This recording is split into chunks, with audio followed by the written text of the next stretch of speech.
Shooting became just like drinking a glass of water. There's enough child soldiers in Myanmar to fill the entire Aloha Stadium. According to the United Nations Office of the High Commissioner for human rights are rights that are given to all human beings. Some examples are right to marriage, right to a peaceful assembly, and freedom from slavery. According to the Stanford Encyclopedia of Philosophy, a legal right is a right that is classified under a set of rules in a legal system, which are normally enforced by social institutions in order to govern behavior in a society. In Myanmar, formerly known as Burma, their human rights are being violated.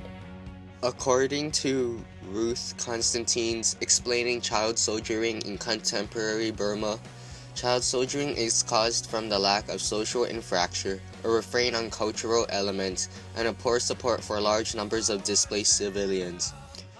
Myanmar is a militaristic nationalism country and has a poor social and economic structure.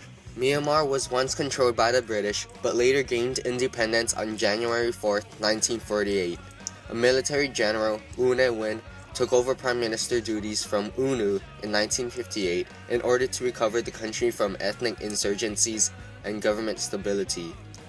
In 1960, UNU was re-elected as prime minister, but in 1962, U Ne Win imprisoned UNU and established the Revolutionary Council of the Union of Burma.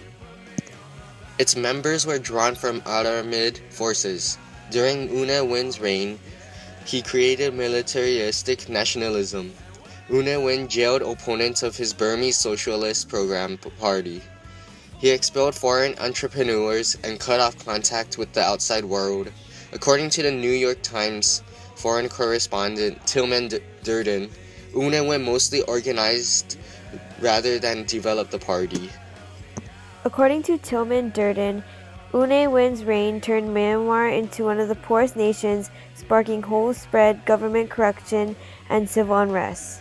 Many of these child soldiers are being enlisted into the army by force. Back in July 2012, a boy was interviewed and told his story of how he was forced into the army.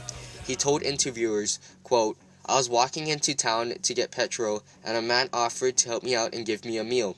I was served a plate of beans, issued a fake birth certificate, and was ordered to enlist in the army. The soldiers threatened to kill me if I tried to escape." Unquote. This kid was only 15. Many of these kids are enlisted just as easy as that. Using children as soldiers is a violation of the Human Rights, Article 3, which states, "Everyone has the right to life, liberty, and security of a person."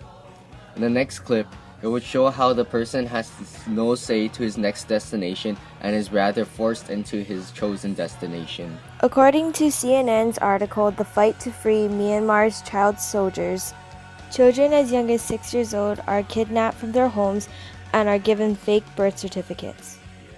They are then forced against their will to sign the military agreement form.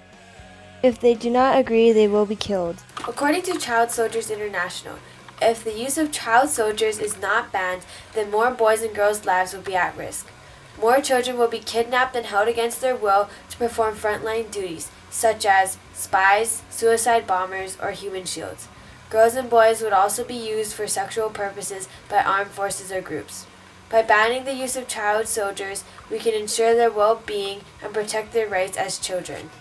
What you can do to help is log on to warchild.org and get started by volunteering or by fundraising, or you can donate money to the organization. You can also simply just spread awareness to others around you. According to Ruth Constantine, Myanmar has the most child soldiers in the world. Children as young as 6 years old are kidnapped and forced into the army. According to Ruth Constantine, about 40% of Myanmar's army is made up of child soldiers. These poor children have no clue what dangerous tasks they are going to be assigned. It is important to rid of all child soldiers in order to protect their rights and their lives.